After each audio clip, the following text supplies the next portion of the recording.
Em algum lugar no centro da Irlanda, em uma turfeira isolada cuja localização exata o governo se recusa a revelar, um par de aves cinzentas com cerca de 1,20 m de altura acaba de depositar seus ovos. Elas têm feito exatamente isso há 5 anos, no mesmo ponto, seguindo o ritmo rigoroso das estações. Ao longo de 3 temporadas de reprodução bem-sucedidas, elas criaram 5 filhotes. Até aqui, isso poderia parecer apenas uma nota de rodapé em um relatório de biologia. Mas o que torna esse evento quase inacreditável é um detalhe temporal. Esta espécie não se reproduzia em solo irlandês há mais de 300 anos.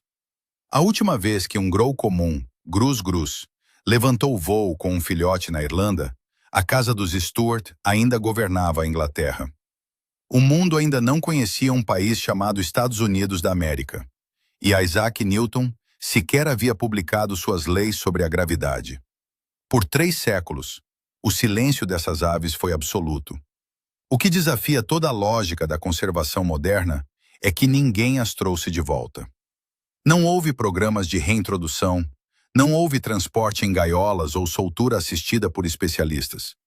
Os grows retornaram por conta própria, pousando em uma turfeira que, por 75 anos, foi um local de mineração industrial agressiva. O que aconteceu quando essas aves tocaram o solo contradiz tudo o que a ecologia europeia considerava como regra. Os números por trás dessa transformação são difíceis de processar quando apresentados em sequência. Estamos falando de uma escala de restauração que raramente se vê em qualquer lugar do planeta. Indicador de impacto. Dados oficiais. Área total restaurada. 20.000 hectares. Turfeiras em recuperação simultânea. 82 locais. Investimento financeiro total. 126 milhões de euros. Carbono protegido sob o solo. 100 milhões de toneladas. Emissões evitadas até 25%. 3,18 bilhões de toneladas de CO2. Monitoramento ativo. 1.200 poços hidrológicos. No epicentro dessa metamorfose, uma empresa estatal que passou 3/4 de século drenando essas terras para extrair combustível, hoje gasta milhões para inundá-las novamente. E no meio desse processo, um par de aves que oficialmente não deveria existir está criando sua linhagem em um pântano que ninguém está autorizado a apontar no mapa. Esta é a história completa. Não é a versão higienizada onde tudo termina bem e ninguém sai perdendo. É a versão que segue os dados de volta até os trabalhadores que perderam seus empregos, as fábricas que fecharam suas portas, as críticas de cientistas que questionam a precisão dos números de carbono e as aves que retornaram sem serem convidadas. Cada cifra mencionada neste vídeo provém do programa oficial do governo irlandês, do Serviço de Parques Nacionais e Vida Selvagem ou da Comissão Europeia. Isso não é especulação teórica. É o que 20 anos de documentação técnica revelam sobre o que acontece quando a engenharia humana decide, pela primeira vez em séculos, recuar e devolver o controle à água.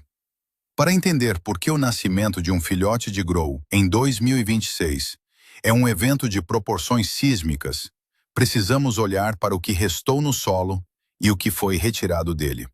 Precisamos entender como um país transformou sua própria identidade geológica em energia.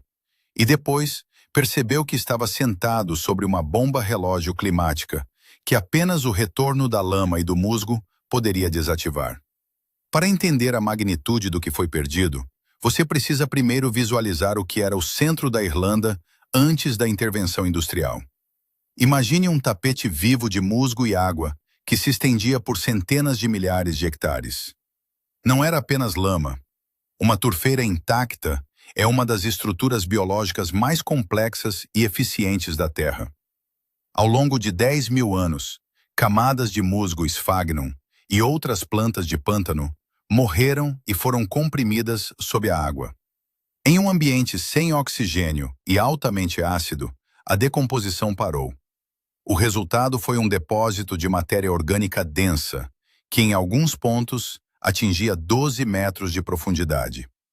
Essas terras eram cápsulas do tempo perfeitas. Elas preservaram corpos de reis da Idade do Ferro, manteiga antiga em potes de madeira e ferramentas de milênios atrás. Tudo intacto.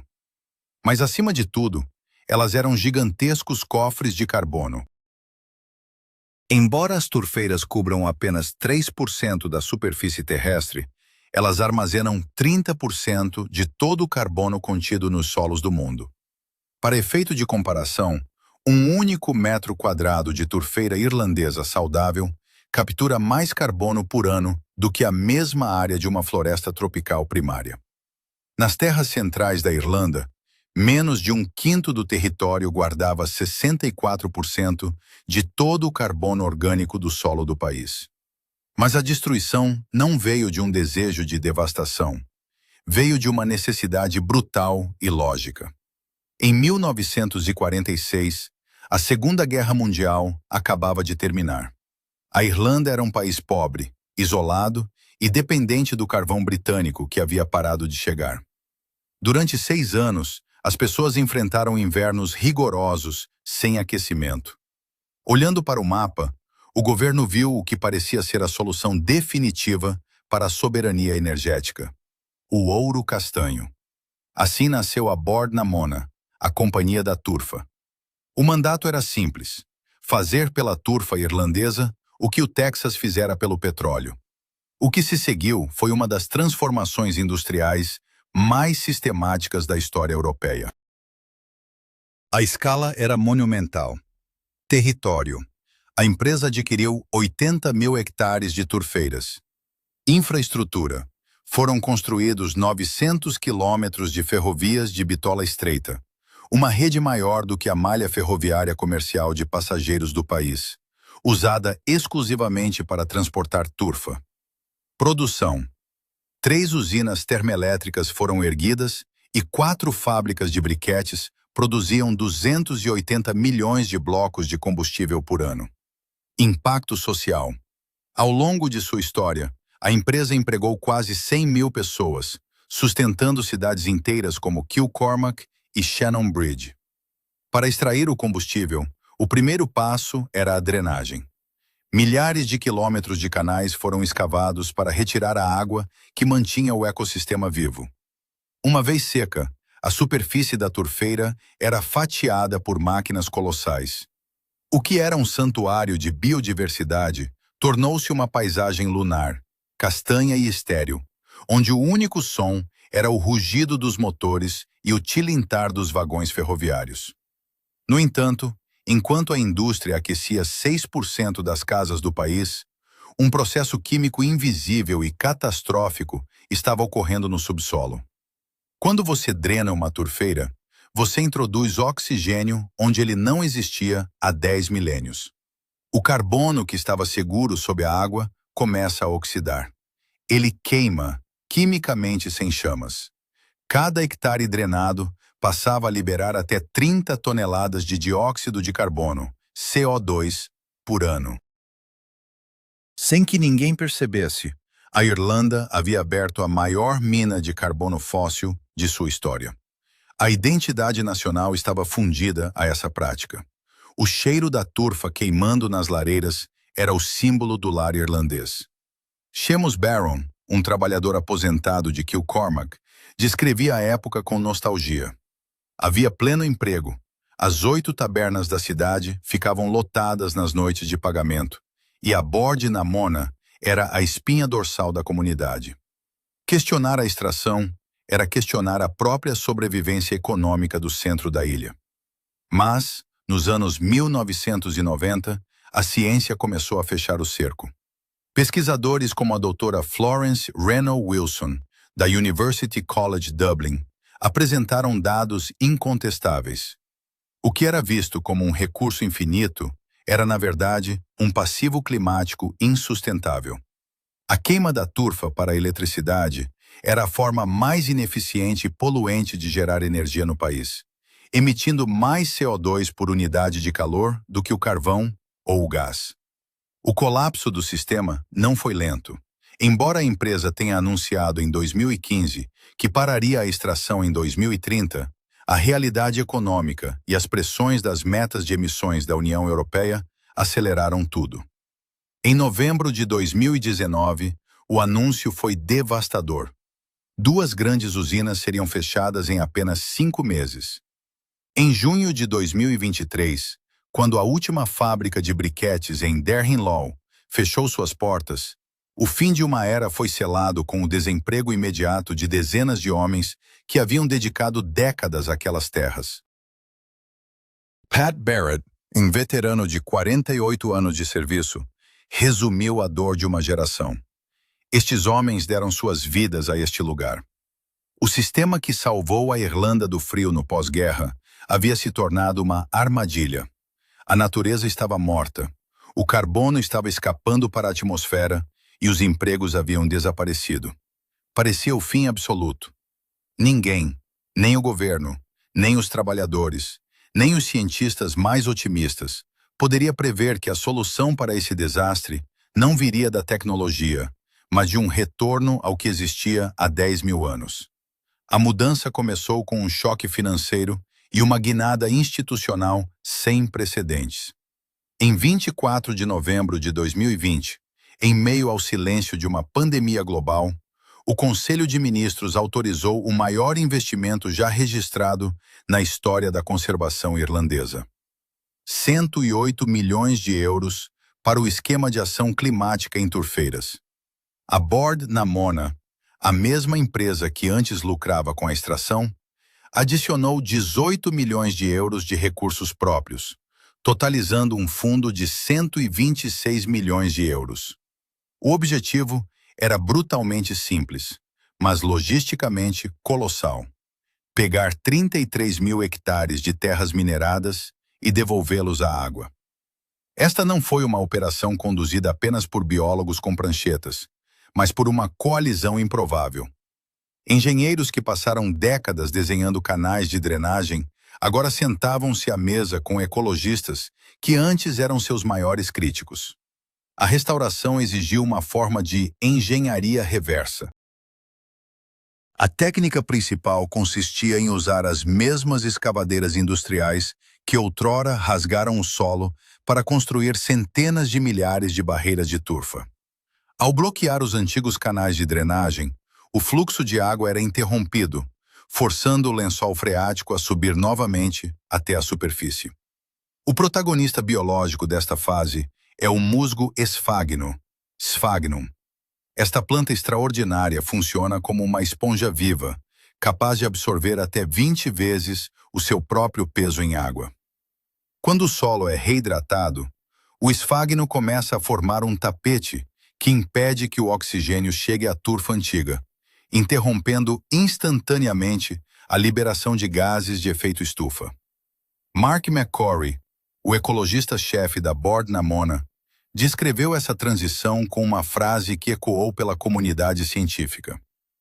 Costumávamos ser a pulga no elefante. Agora, nós somos o elefante. A empresa havia se tornado o maior projeto de restauração de turfeiras da Europa. Os resultados surgiram com uma velocidade que desafiou todos os modelos matemáticos. O primeiro sinal foi o retorno do algodão do pântano. Em 2022, vastas áreas que antes eram desertos de terra marrom e seca foram cobertas por cabeças brancas e macias desta planta. Logo depois, as libélulas e a borboleta do pântano, Euphidias aurinea, o único inseto protegido por lei na Irlanda, reapareceram em bogs onde não eram vistas há 3 décadas. No Lago Bora, os biólogos registraram entre 130 e 150 espécies diferentes de aves. Mas nada disso preparou a equipe para o telefonema que McCrory recebeu em maio de 2021. Um guarda florestal havia avistado um par de aves cinzentas gigantes, com manchas vermelhas e brancas no topo da cabeça, caminhando entre os juncos. Eram grows comuns, grus-grus. A última vez que se teve notícia de um grow criando um filhote na Irlanda foi provavelmente antes de Isaac Newton publicar seus estudos fundamentais sobre física. O grow não é apenas uma ave. Ele é uma figura central na mitologia celta, associada aos druidas e ao livro de Kells. Seu desaparecimento no século XVII foi o símbolo de uma natureza que havia sido domada e drenada. O retorno deles, por conta própria, foi interpretado não apenas como recuperação, mas como uma ressurreição ecológica. O processo de reprodução, contudo, revelou a fragilidade dessa nova realidade. Os Grows são parceiros leais, mas pais inexperientes no início. O par tentou se reproduzir em 2019 e falhou. Tentou em 2020 e falhou novamente. Em 2021, os filhotes nasceram, mas morreram antes de aprender a voar. Foi somente em 2022 que, em uma turfeira que havia sido inundada propositalmente apenas alguns anos antes, o par finalmente conseguiu criar um filhote que sobreviveu. Em 2026, esse mesmo par retornou pelo 5º ano consecutivo, consolidando uma linhagem que oficialmente não deveria existir. Mas onde há progresso, há conflito. Nem todos estão convencidos pelos números apresentados pela empresa. Especialistas independentes como Jim Ryan pediram revisões externas dos modelos de emissões, sugerindo que os cálculos de carbono capturado podem estar inflados para favorecer a imagem da empresa. Além disso, existe uma tensão crescente sobre o uso futuro dessas terras. Enquanto os Grows nidificam, partes das turfeiras estão sendo avaliadas para a instalação de parques solares e turbinas eólicas. Ornitólogos alertam que a infraestrutura de energia limpa pode ser incompatível com a sobrevivência das aves que acabaram de voltar. E há a ferida humana. Enquanto a natureza celebra, as comunidades locais sentem o peso do que chamam de traição. Paurik Bolan, representante de um instituto de formação local, afirmou perante um comitê parlamentar que o que aconteceu não foi uma transição justa, mas um fechamento abrupto que deixou trabalhadores especializados sem rumo. O paradoxo é cruel. O mesmo pântano que agora protege o clima global e abriga aves sagradas é o túmulo de milhares de empregos que sustentaram gerações de famílias irlandesas. A restauração histórica da ecologia está sentada diretamente sobre uma ferida social que ainda sangra, provando que a saída do sistema fóssil tem um preço que não é distribuído de forma igualitária. Os resultados tangíveis deste experimento em escala continental são agora mensuráveis em décadas de dados acumulados. O que começou como uma tentativa desesperada de cumprir metas climáticas transformou-se no maior sumidouro de carbono terrestre da Europa. O número que deve ser gravado na memória é este: 3 bilhões e 180 milhões de toneladas de dióxido de carbono, CO2, que não serão liberadas na atmosfera entre agora e o ano de 2050. Isso equivale a retirar milhões de carros de circulação permanentemente. Categoria de impacto. Projeção inicial, 2020. Resultado observado, 2026. Recuperação da flora. 15 anos para cobertura total. 4 a 6 anos. Algodão do pântano. Espécies de aves. Estabilidade das populações. Aumento de 40% na diversidade. Retenção de água. Redução moderada de picos. Queda de 25% no risco de enchentes jusante. Status do GRU. Visitante ocasional. Única ave reprodutora. 5 anos consecutivos. A natureza não apenas atendeu às expectativas dos cientistas, ela as derrubou. Além do carbono, surgiram benefícios que ninguém havia planejado no papel. A restauração das turfeiras funcionou como um filtro gigante, melhorando drasticamente a qualidade da água que flui para os rios locais. O risco de inundações em cidades próximas diminuiu, pois o pântano voltou a agir como uma esponja que absorve as chuvas torrenciais, em vez de um sistema de drenagem que as acelera. No Lago Bura, o turismo ecológico começou a gerar uma nova economia, ainda que modesta, baseada na observação de aves e no patrimônio arqueológico que a água agora protege. No entanto, qualquer conversa honesta sobre este projeto exige que falemos sobre o preço humano. Para os trabalhadores que passaram a vida extraindo turfa, o sucesso ecológico é tingido de amargura.